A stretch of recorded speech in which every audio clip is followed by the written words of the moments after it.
Kia ora koutou katoa, my name is Susie and this is my scene. But there we go, that is my blues. And these are the brights. But let's use this illustration and see what awesome magic I can come up with. So I'm just having one of my moments here. Because I can see my illustration through the page so well, I was thinking, I'll just trace it on. But I can see it through the paper so well, I can actually just paint straight on and not even worry about tracing it. So I might give that a go, which is not something I would normally do. So hey, let's be different. Now I like to use the A5 pad just on the side so I can test out color combinations. So I want to give this girl a purpley skin tone because she's kind of like a water elf. Her realm to live in is the water, the ocean. So if I were to go around the outline of her like so, just add this, I should then be able to spread it out with the paintbrush.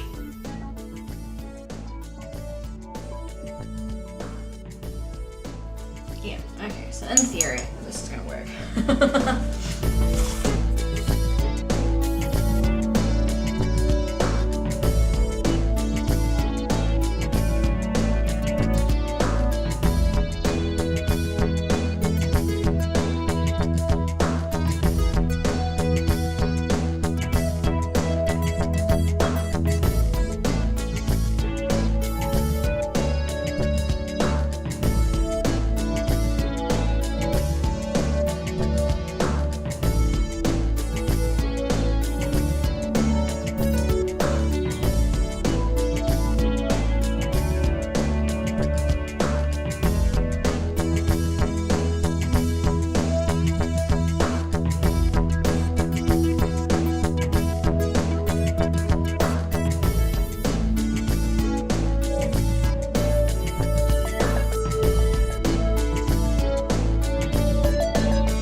momentary lap of concentration, I was putting the cap back on this one, and the caps have these really awkward ridges on the inside of them, so if you don't get the pen perfectly lined up, you end up damaging it.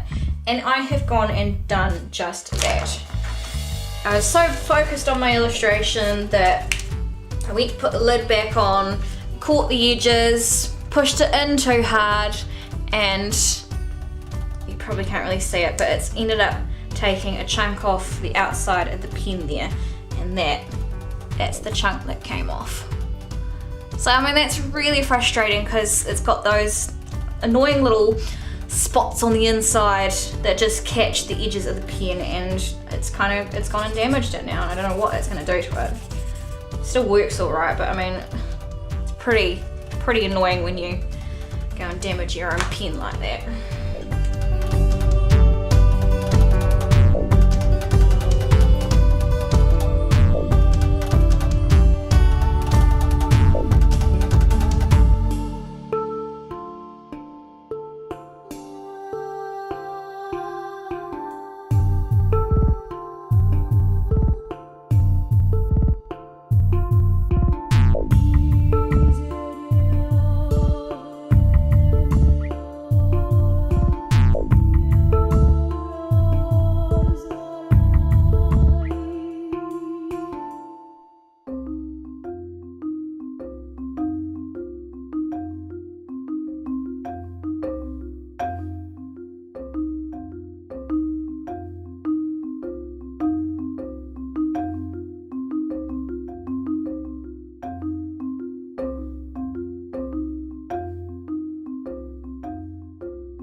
Well, okay, I'm gonna let this dry before I go over it with an ink pen.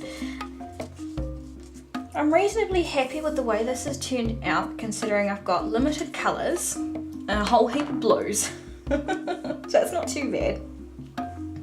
It really does go on like paint. It really feels smooth and can be adjusted to be thinned out or to go on nice and thick. You would have seen that you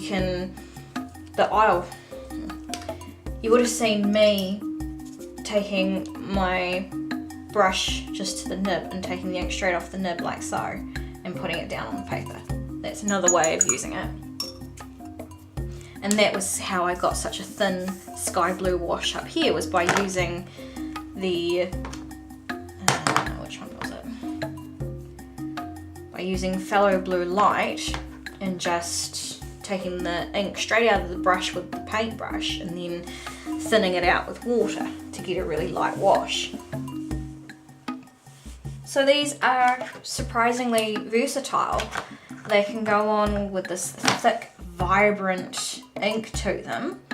You can then take that ink back out with the white blender, which is what I did there to get the highlights in the hair. And then if you want to thin it out, you can add water and get a lovely wash with it. One of the annoying downsides to these is going to definitely be the caps. I have heard a rumour that that may be being adjusted, but basically on the inside of the cap, you're not going to be able to see it probably, but there's these little ridges and these little holes, and just with lack of concentration or like focusing more on the painting than putting the pen in the lid, I put this one in and caught that edge, and it took a nice little chunk off down the edge of the brush here. So that could be very, very frustrating.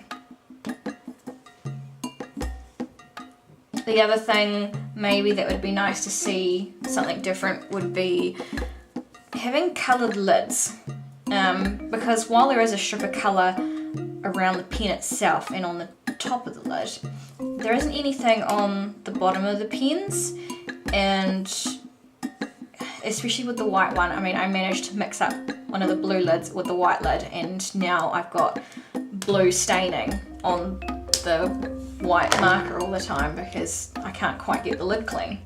So it would be nice to see maybe the top lid as the colour of the marker rather than just a small dot at the top.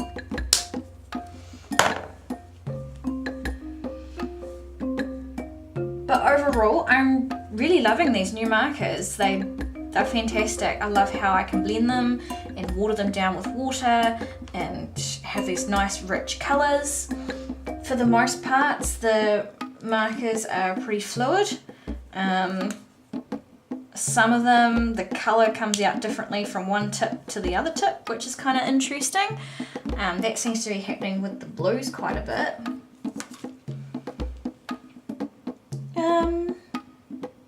So yeah, overall, great product.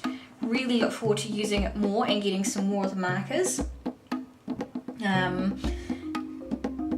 To really get this painterly effect, you need to use it on the pigment marker paper that is specifically created by Winsor Newton.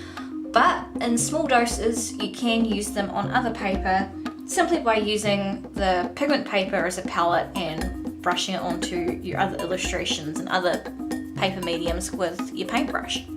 So it can be done. That's it for my Winsor Newton pigment marker review. I hope you've enjoyed today's video, and if you have, please like and subscribe, and I will see you all in the next video. Bye everybody!